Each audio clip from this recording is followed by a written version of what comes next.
Hello and welcome everyone to Vampire the Masquerade Coteries of New York.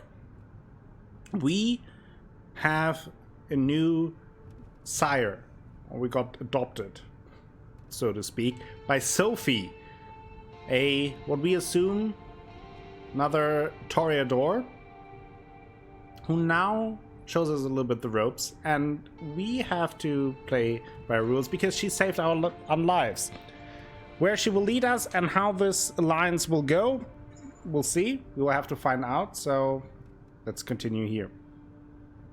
Sophie leads you to a luxurious silver Rolls Royce and invites you to sit in the back. The chauffeur, a broad-shouldered, clean-shaven, middle-aged guy, starts driving immediately. Where did we leave off? I believe you started telling you a bit about our customs. You've heard the prince refer to our traditions. The chief among them is the Masquerade. As you might have gathered from us assembling at a niche gallery after closing time, our comings, goings, and doings tend to be somewhat secretive.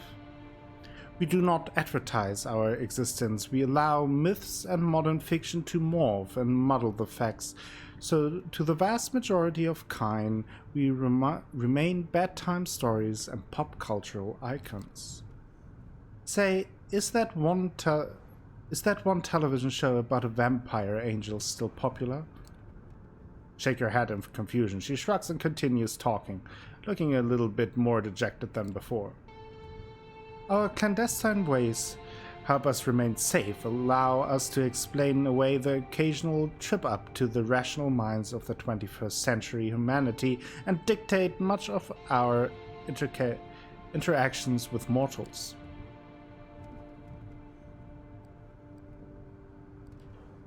Is there anything the movies get right? There has to be some stuff that the books and movies got right. Or is it all just vampire propaganda? It's us talking. There's a kernel of truth in every myth. Those concerning kindreds are no exceptions. There are mortals who sift through and manage to separate the facts, though it doesn't happen thanks to Hollywood. For one, sunlight burns us. That's why we rest during the day. You felt it, more like being dead than being dormant, isn't it? But we have no choice. We are night dwellers, but day sleepers. Some more folk-related threats are just legends or occasional and minor nuisance. Garlic, running water, even religious symbol don't repel us unless the wielder is uniquely pure and godly. Stakes through the heart, though, that's something to avoid. They do not destroy, but they do paralyze, which under the right circumstances can often be the same thing. That's a reason to have somebody like my trusted driver, Gregory, making sure you're safe when you drift away. We have many enemies and they often know their advantage lies with daylight.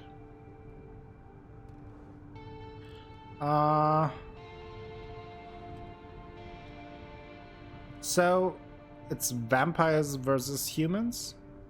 It sounds like it's vampires versus humans, right? Masters and slaves, only nobody knows vampires exist, so it's ruling from behind the scenes?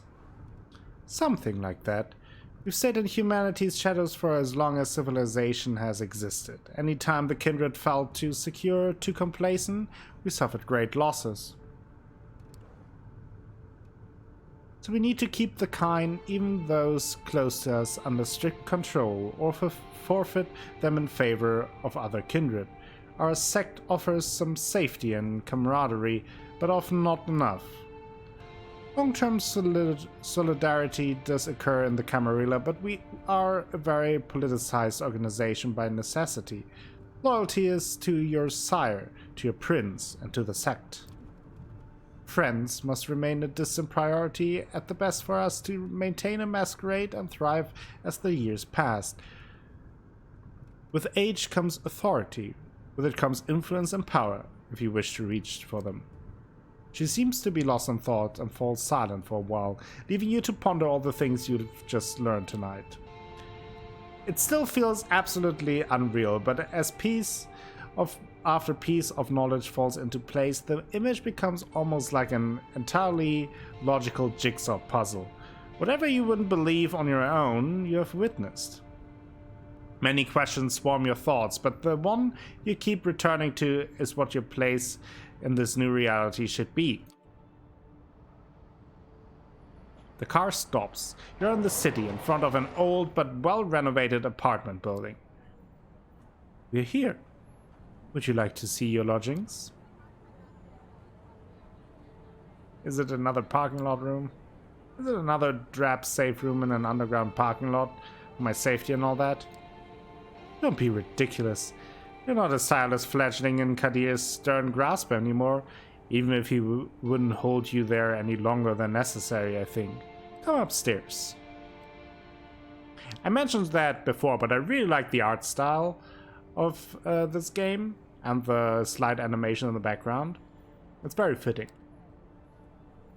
She leads you through a small hall with a night guard who greets Miss Langley with a good evening, and you take the stairs up to the second floor.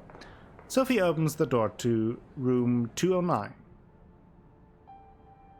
Inside all the amenities you could expect from a modern apartment, and some you wouldn't have deemed necessary just the previous night, including thick blinds on the windows. The back room has a comfortable-looking bed and a thick steel door with several sturdy-looking locks but no windows.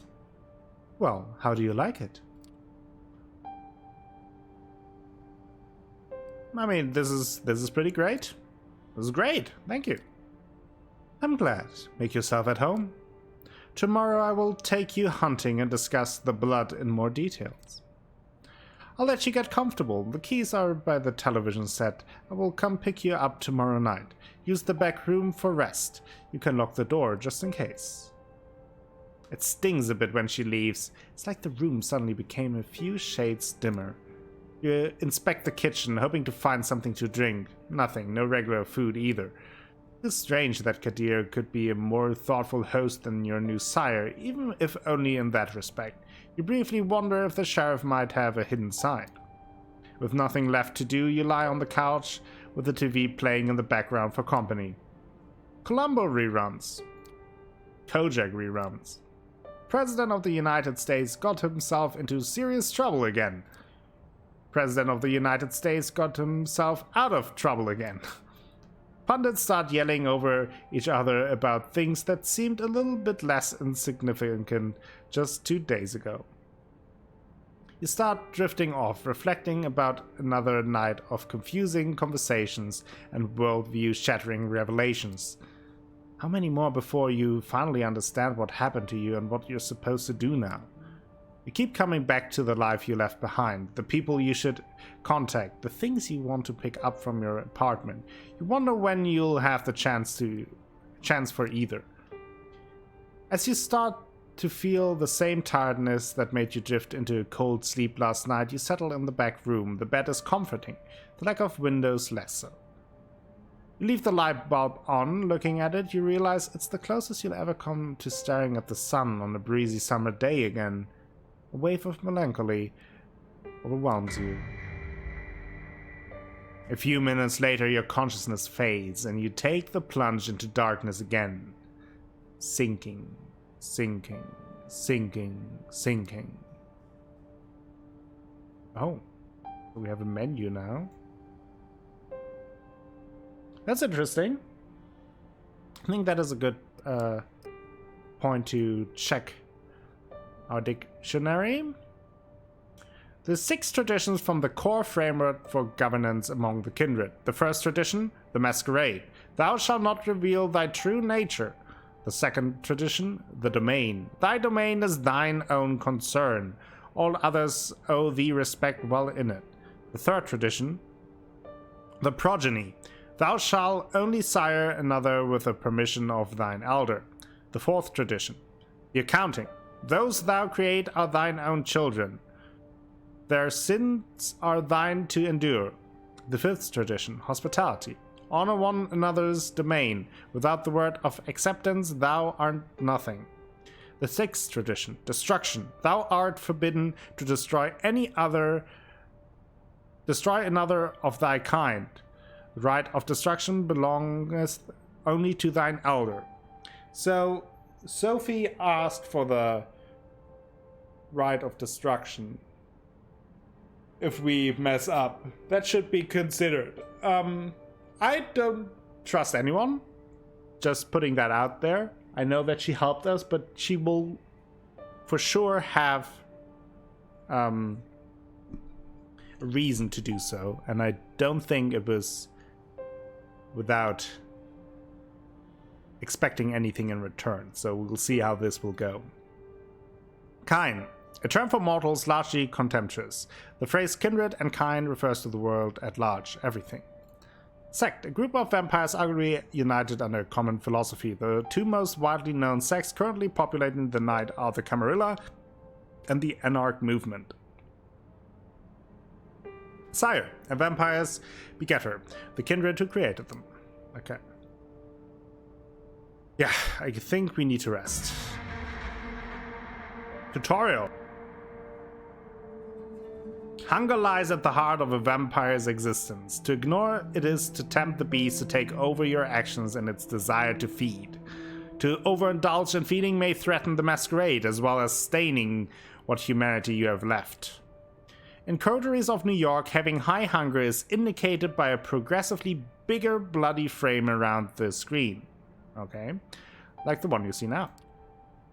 As your hunger grows, so does this indicator. Your hunger may increase when you call upon your vampiric powers, or when you need to mend your wounds after a fight.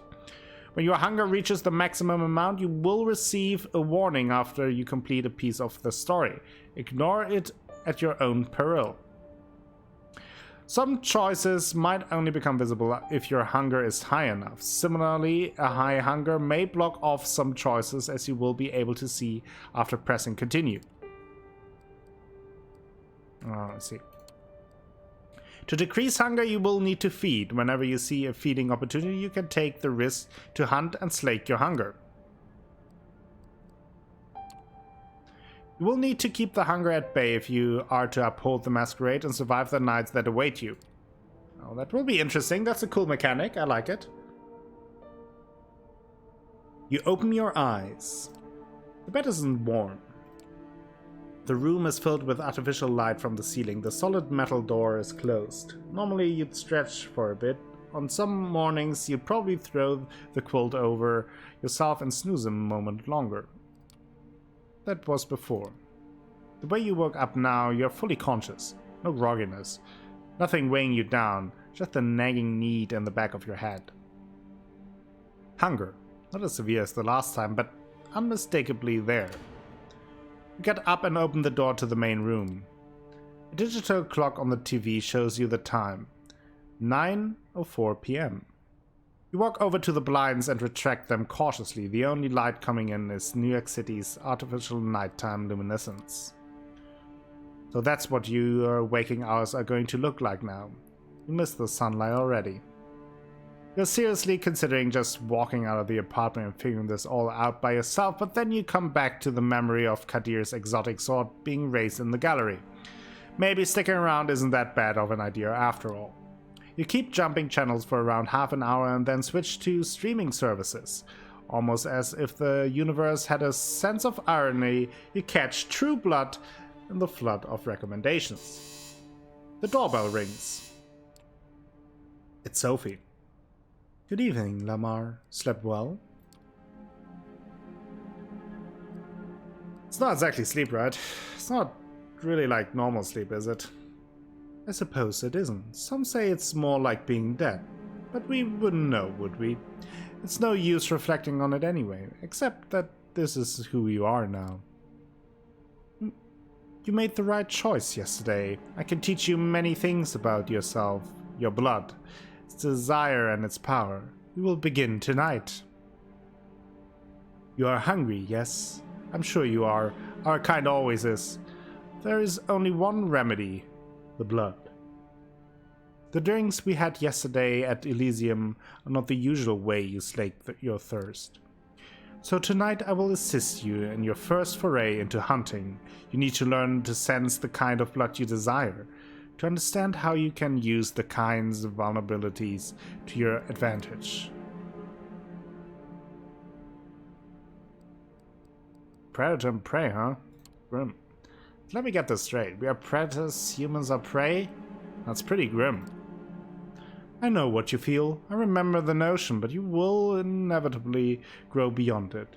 You need blood to thrive, but there are many ways to take it. Some more humane than others. You will find that drinking moderate amounts of it regularly will keep the hunger and the whispers of the beast away. You might think yourself monstrous, but there is a balance to be found here. The kiss gives the kind pleasure. You might remember this from your own embrace. Some can even become addicted to the sensation. But if you do it right, they tend to misremember your feeling. After all, vampires do not exist. They are myths, fairy tales, and pop culture mainstays, correct? She gives you a sly, knowing smile. This is why the Masquerade is so important, and even more crucial when you feed. How do you select a victim? How do you choose who to feed from? Are there better or worse targets? Isolate kind are easy as prey, of course, but much depends on context. Hunting requires a different approach in a busy club than it does in an empty street. With time, you will have the luxury of finding yourself preference in hunting methods and prey. For now, I suggest experimenting, in moderation. Feeding from the same area repeatedly can be dangerous, but by branching out, you risk the ire of other kindreds on whose domains you trespass. Lucky for you, New York City is more forgiving in this regard.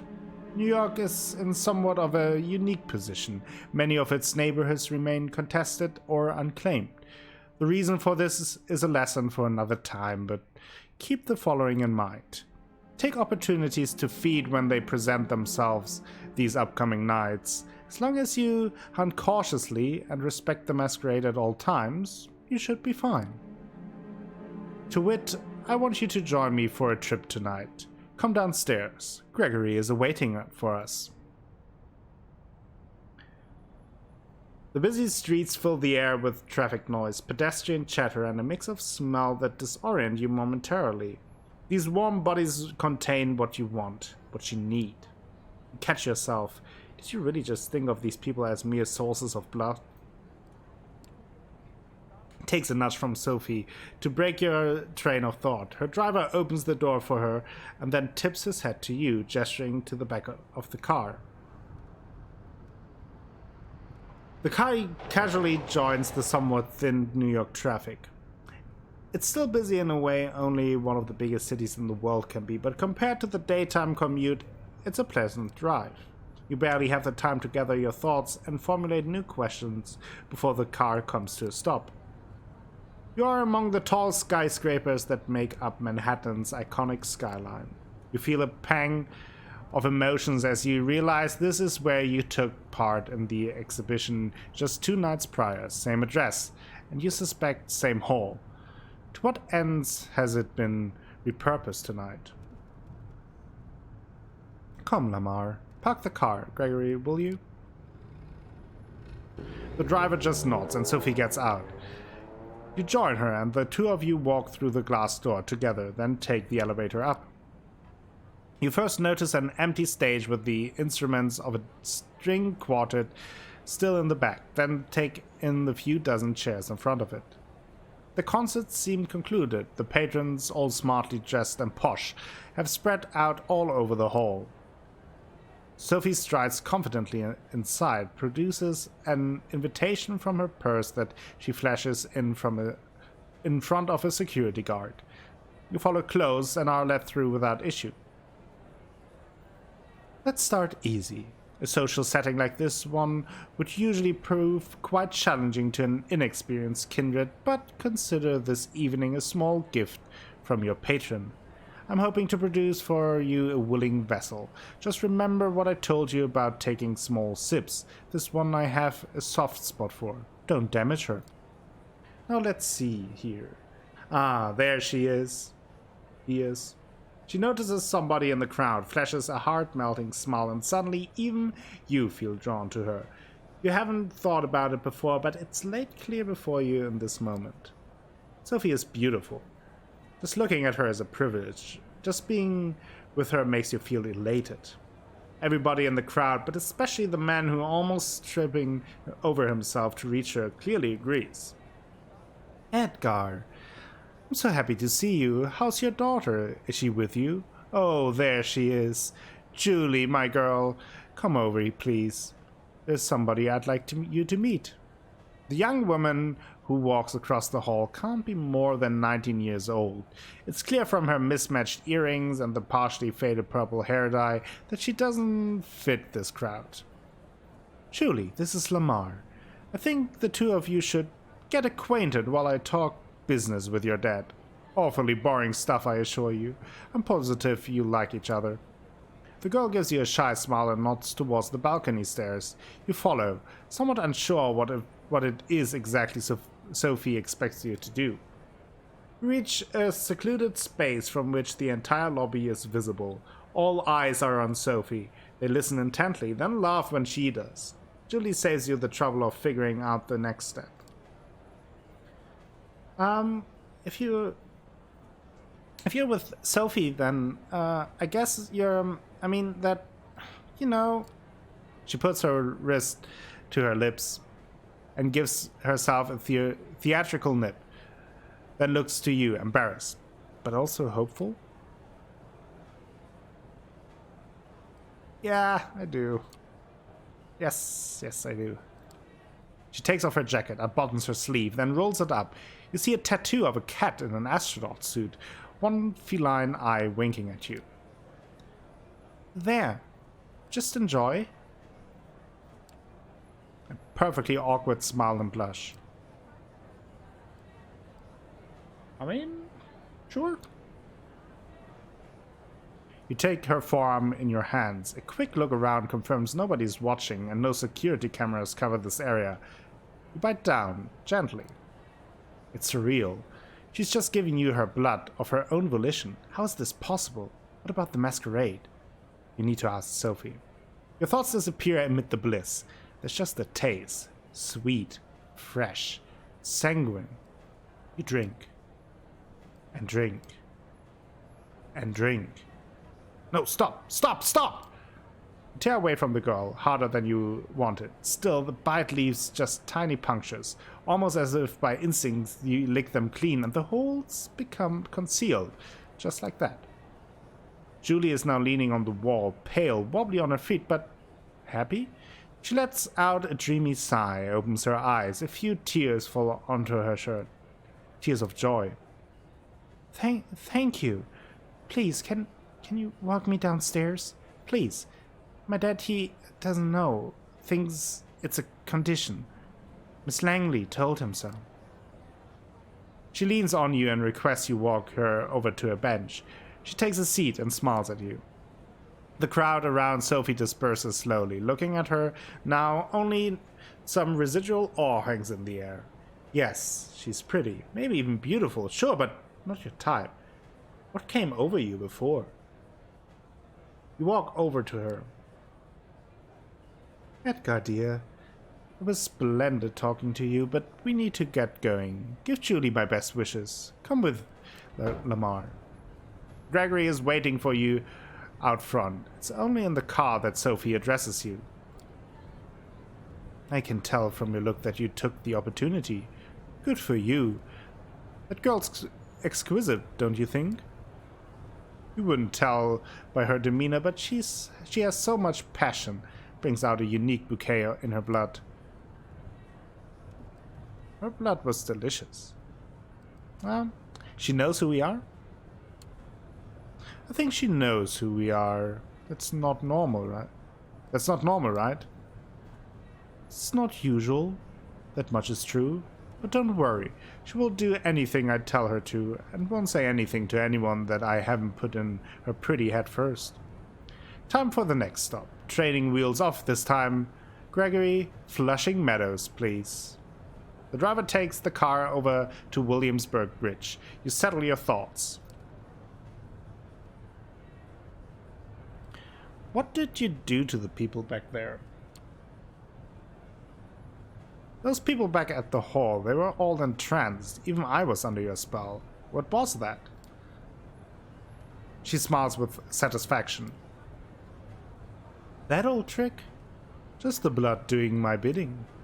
We all have our talents. Some of them come from the legacy we inherit from our sire. Others can be learned with experience. I can sway people or make them fear me. I see more of the world and in greater detail than some kind. I can will my body to move with unparalleled precision and grace. And more. All of these skills make me who I am. They also help me hunt. How do I use my powers? How exactly do I use these talents? You will the blood to do your bidding. Many times you'll find you do these things intuitively, almost passively. But making an entire room focus their attention on you? That is tempting the beast. Always keep the masquerade in mind, however. It is all fine if you can disappear in plain sight or command animals with your mind, but save those overt talents for the right place and time. It only takes you half an hour to reach the park at this time of the night. Both you and Sophie leave the car with Gregory left behind again to find a parking spot and keep an eye on the car. Sophie seems deep in thought. She takes in the surroundings with a dreamy gaze. The sky is surprisingly clear tonight, the stars just barely visible and the light-polluted aura of the city. I feel like having a snack myself. I'll be by the fountain. Go, look for somebody to your liking. See what effects you can achieve with your blood. But only pick one victim. Just one, then come back. Seeing how she seems not altogether here right now, you decide to leave Sophie to her own devices and seek out your prey. From here it looks like you have a few choices. Just taking a stroll around the park, finding an isolated jogger or someone like them could work, but focusing on the area might work better. The New York State Pavilion might work as a secluded spot. There's a skater park nearby, and worst case scenario, there's bound to be some unfortunate wino around. Or maybe the tennis courts nearby. There's light coming from there, so somebody might still be playing a late night match. They won't be alone, but they might be tired and let their guard down. When these scenarios play out in your mind, you realize you're planning how to assault a stranger in the middle of the night. It's a weird way to be, but the now familiar hunger prompts you to act. I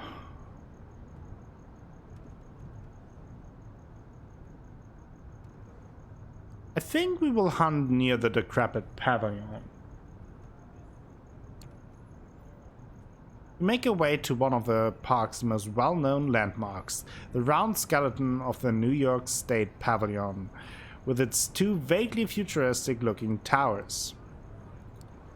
You don't get lucky with the skate park, it's not deserted. Instead, a group of skaters is gathered there, talking loudly and listening to music playing out of crackling smartphone speakers. Deciding to have a quick look around, you identify a potential victim. A sleeping bag lady leaned back on a bench, a shopping cart full of what looks like trash nearby. Even thinking of that second option makes you feel sick. You decide to take your chances with the skaters, not even getting close to the homeless woman. You think back to what Sophie did in the hall, how she managed to focus the attention of the entire gathering on her. That might be a tall order for you, but a single person could be doable. You single out a guy who's talking on his phone away from the gathering. He's having a heated discussion with somebody. A relative, a partner? It's not going well. Talk's over. I said shut the fuck up. Hey, you hear me? Shut up. Call me when you get some fucking sense into your stupid brain, okay? He ends the call abruptly and almost throws the phone to the ground in frustration. Rough night. He's got an angry expression on his face and tears welling in his eyes, but he gives you a curious look and even a bit of a shy smile.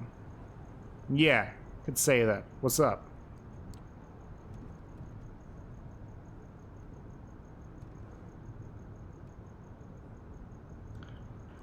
Come closer, let's talk. Come closer, let's talk. I think you need somebody to talk to right now, yeah? Takes a few steps forward, away from his buddies, who remain totally oblivious to what's happening, but you see your influence fading. You take your chance and lunge. Your fang sink into his exposed shoulder. He shivers and lets out a moan. His phone hits the pavement and you hear the casing crack. His blood tastes like a clash of hot emotion and melancholy, laced with some artificial stimulant you can't quite place. An energy drink, recreational drug, it's a strange mix. You hardly have the chance to savor it as the proximity of the skated friends makes you feel vulnerable. You hastily finish drinking and drag the guy over to the pavilion. When you turn around, you realize you're not alone. A hooded man is looking menacingly at you. Ugh, that didn't go well. Fortunately, I had not much control over it. Otherwise, I could have done it a little more subtly. What do you think you're doing, barging in on my turf like this, Lick?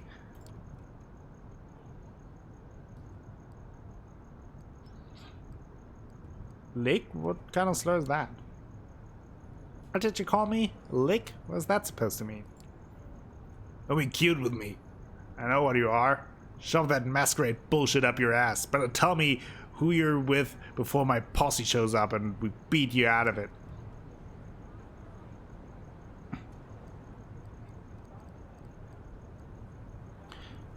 I